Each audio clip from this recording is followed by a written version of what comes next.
భద్రాద్రి కొత్తగూడెం జిల్లా మనుగూరులో పోలీసులు తనిఖీలు నిర్వహించారు. స్థానిక బస్టాండ్ సహా పరిసర ప్రాంతాల్లో డాగ్తో సోదాలు చేశారు. వాసనను పసిగట్టిన పోలీస్ జాగిలం ఒక ఇంట్లోకి వెళ్లడంతో సిబ్బంది సోదాలు నిర్వహించారు. ఇంట్లో 2 కిలోల గంజాయి సహా నాటు సారాను స్వాధీనం చేసుకున్నారు పోలీసులు.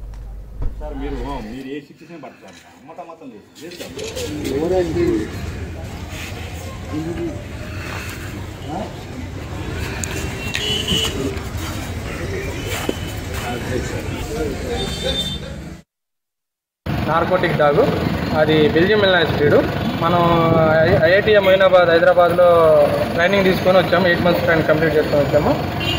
2023లో ఇక్కడ రావడం జరిగింది. 8 నెలలు కంప్లీట్ చేసుకొని ఇక్కడికి వచ్చిన తర్వాత మన ఎస్పీ గారి ఆదేశాల మేరకు మన డిస్టిక్లో ఉన్న అన్ని సస్పెక్టెడ్ ఏరియాస్ అన్ని పోలీస్ స్టేషన్ పరిధిలోకి చెకింగ్ పంపించారు. 2 డాగులు ట్రైనింగ్ అయిపోయి వచ్చాయి మన దగ్గరికి. 2 డాగులు ట్రైనింగ్ అయిపోతే ట్రైనింగ్లో మనకే 2 డాగులు, మన జిల్లా డాగులకే ఒకటి గోల్డ్ మెడల్, ఇంకో డాగుకి సిల్వర్ మెడల్ రావడం జరిగింది. ఈరోజు డ్యూటీ నిమిత్తము మనుగూరు వచ్చాము.